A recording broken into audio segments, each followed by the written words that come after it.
자, 전 세계 주요 이슈를 짚어보는 화요일 글로벌 전망대 시간입니다. 국제뉴스 베테랑 연합 인포맥스 선재규 선임기자와 함께하겠습니다. 안녕하십니까? 네, 안녕하세요. 네, 자 저희가 좀 이야기를 나눠보기 전에 일단 오늘의 글로벌 전망대 이슈 박가영 앵커가 좀 소개를 해드리겠습니다. 네, 지금으로부터 약 2년 전 유럽은 물론 전 세계를 충격에 빠뜨렸던 브렉시트 사태 아마 기억하실 겁니다. 2016년 6월 영국이 국민투표를 통해 유럽연합 EU 탈퇴, 즉 브렉시트를 결정을 했는데요. 당시 전체 유권자 중에 약 72%가 투표에 참여했고 절반이 넘는 51.9%가 EU 탈퇴를 선택한 겁니다. 이민 유입 억제와 주권 회복을 명분으로 내세웠는데요. 이에 따라 테레사 메이 영국 총리는 지난해 3월 EU의 탈퇴 의사를 공식 통보했고 이후 영국과 EU는 브렉시트 협상에서 탈퇴 조건 등을 놓고 팽팽한 줄다리기를 벌여왔습니다. 탈퇴 예정일은 내년 3월 29일, 남은 시간은 약 8개월에 불과한데 협상은 지금까지 난항을 겪고 있습니다. 전 세계 정치 지형과 경제를 뒤흔드는 브렉시트를 둘러싼 치열한 외교전, 오늘 선재규의 글로벌 전망대에서 짚어보겠습니다. 네, 지금 들으신 대로 영국이 국민투표를 통해서 EU를 탈퇴한 지 벌써 2년하고도 또 한 달이 지났는데 이 브렉시트 협상에 난항을 겪으면서 영국의 총리가 직접 나섰다고요. 네, 아까도 말씀하셨지만 예. 근소한 차로 이제 통과가 됐고 그동안에 계속 기싸움을 해왔습니다. 지금 메이 총리가 굉장히 강하게 몰아붙이고는 있는데 쉽지가 않습니다. 지난 금요일에 오스트리아 잘츠부르크에서 음악제가 있었는데요.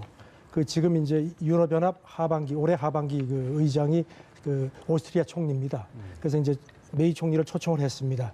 음악회에 초청받으면은 특히 금요일 밤이니까 굉장히 좀 릴렉스해야 되는데 전혀 그런 분위기가 아니었습니다. 가서 체코 총리도 만났고 이제 음악회 참석이지만 만나서 서로 얘기하면서 했는데 그 자리에서 오스트리아 총리가 3월 말까지가 이제 협상 시한인데 그때까지 뭔가 되려면은 10월 정도까지는 우리가 말을 맞춰야 되는 게 아니냐. 그러면서 특히 아무런 협상도 없이 탈퇴하는 것, 이른바 하드 브렉시트, 이건 절대 안 된다. 이렇게 얘기를 했습니다.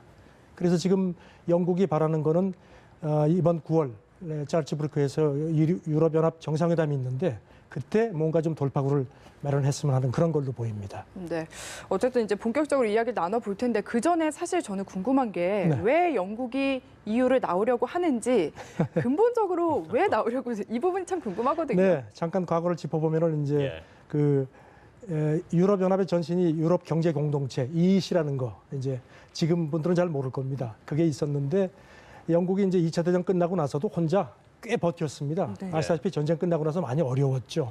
그러다가 이제 안 되겠다 싶으니까 72년에 유럽연합에 들어갔습니다. 그러니까 미국하고 소련이 이제 과거에 냉전 구도였으니까 영국이 혼자 버티는 게 좀 어려웠을 거고요. 그다음에 유럽도 당시 소련을 견제하는데 영국이 필요했을 겁니다. 그래서 이제 떨어져 들어갔는데 그때 프랑스가 끝까지 반대를 했습니다. 그러면서 그때 뭐라 그랬냐 하면은 지금 당장 어려우니까 들어오는데 저 사람들이 우리하고 틀리다. 영국은 유럽하고 좀 다른 나라니까 분명히 나갈 거다. 맞았네요. 그렇죠. 족짓게 예언을 했습니다. 실제로 74년에 영국이 EEC에서 탈퇴하려는 국민투표를 했었습니다. 근데 그 당시에 부결됐습니다. 그래서 지금 아시다시피 영국 말고 지금 이탈리아도 그렇고 그다음에 노르딕 국가들 중에서 이제 스웨덴, 덴마크 같은 데도 지금 영국이 나가니까 우리도 나가야 되는 거 아니냐 이런 움직임도 있어서 유럽연합 지도부가 지금 상당히 좀 고민을 하고 있습니다. 네. 어찌됐든 영국과 EU 간의 협상이 계속되고 있는데 현재 그러면 좀 이 브렉시트 상황이 어떻게 되고 있는 겁니까? 이제 리스본 조약 50조라는 게 있습니다. 이게 뭔가 하면은 유럽연합 회원국이 탈퇴하려고 하면은 이제 탈퇴를 이제 하겠다는 의사를 표명하고 2년간 공식 협상을 합니다. 그래서 2년 안에 협상이 되면은 이제 되는데 협상이 이제 만만치가 않죠. 그 협상이 이루어지는 동안은 이제 유럽연합 법규라든가 규정을 다 지켜야 됩니다. 이제 그런 경우고요. 지금 양쪽이 6차 실무회담을 했는데 짐작하시겠지만 팽팽합니다.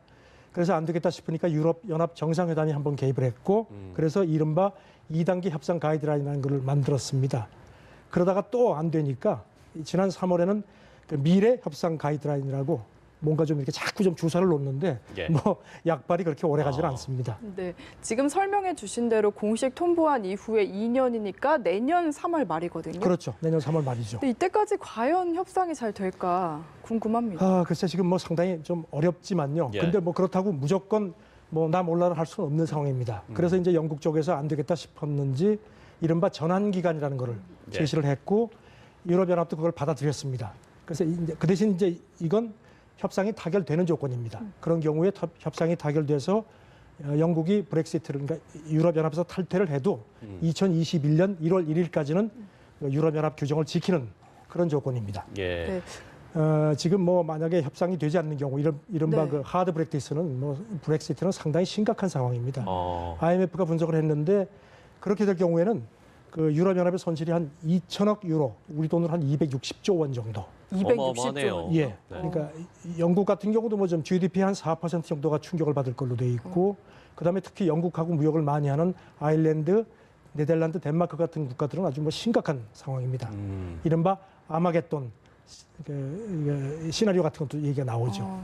만약에 브렉시트 협상이 안 되고 그냥 영국이 뛰쳐나올 경우에는 2주 안에 영국 내에 심각한 생필품 부족 사태가 있을 거다. 그래서 어제 영국 선데이 타임스는 영국이 군 투입하는 방안까지 지금 마련하고 있다는 그런 보도도 했습니다. 예, 그렇군요. 어찌 됐든 이 협상이 잘 안 되는 이유가 서로의 입장차가 그리고 그렇죠. 영국과 네. EU 간의 입장차가 크기 때문일 텐데 그러면 지금 영국에서는 어떤 부분들을 좀 주장을 하고 있는 겁니까? 지금 영국은 이제 뭐 여러 가지 뭐 굉장히 상황이 복잡한데요. 예. 일단 이제 유럽 연합에 물어줘야 하는 돈도 있고요. 이제 이른바 이거를 우리는 이혼 합의금이라고 합니다. 그런 네. 것도 있고, 그다음에 협상이 잘 안 되니까 이제 메이 총리는 지금 상당히 좀 몸이 달았습니다. 예. 그래서 얼마 전에 이른바 브렉시트 백서라는 거를 내놨습니다. 일종의 유럽 연합에 대한 유화책입니다. 우리가 떨어져 나가도 뭐 무역 협정도 새로 맺고 좀 좋은 관계를 유지하자. 그래서 유럽 연합 지도부도 이제 워낙 다급하니까 오케이 일단 받아들였습니다. 그런데 문제는 영국 내 그 강경론자들이 아니 그럴 거면 뭐하러 나가느냐.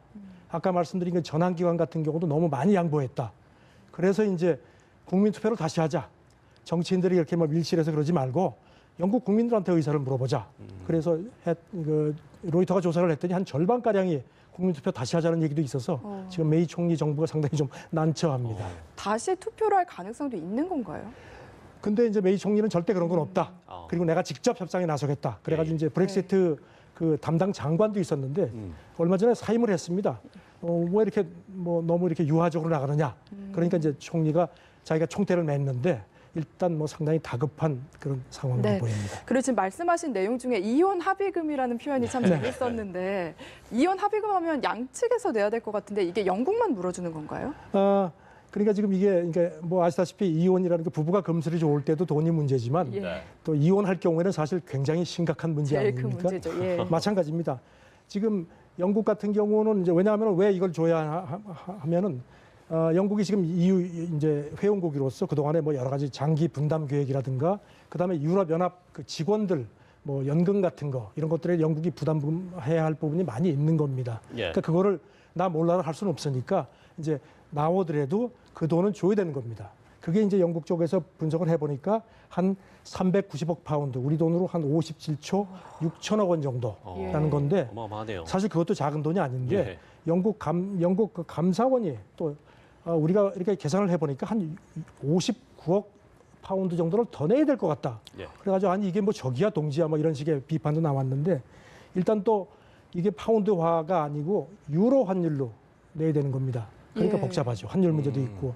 일단 2020년에 영국 총선이 있는데 그때까지 3분의 1을 주고 나머지는 2064년까지 매년 조금씩 나눠서 내는데 예, 예. 지금 뭐 일단 타결이 돼야지 이혼 합의금도 주게 되는 겁니다. 예. 지금 뭐 어찌됐든 이 브렉시트를 바라보면서 다른 국가들, 다른 유럽 국가들도 분명 이제 각자의 좀 셈법이 있지 않겠습니까? 그렇죠. 네. 이 유럽 국가들은 지금 이런 상황을 좀 어떻게 바라보고 있습니까? 일단 그동안 이제 보면은 이제 독일, 프랑스 뭐 네. 앙숙인 거 아시죠? 예. 이제 그 사이 근데 이제 두 나라가 이제 유럽 연합의 이제 주도국이죠. 여기 영국이 있었습니다. 그러니까 영국이 중간에서 원래 그 두 사람이 있으면은 이제 세 사람이 있으면 싸움을 하면 말릴 수 있는 상대가 있지 않습니까? 예. 그래서 영국이 어떻게 보면 좀 그런 역할을 했는데 예. 영국이 빠지죠. 그러니까 지금 이제 독일하고 프랑스가 이제 우리가 주도권을 잡아야 되겠다고 이제 기싸움을 하는 것도 있습니다. 아시다시피 독일은 메르켈 총리가 그동안에 굉장히 주도를 해왔는데 네 번째 연임은 했지만 난민 문제 때문에 역풍을 맞아가지고 요즘에 조금 좀 어렵죠. 정치적으로 많이 어렵습니다.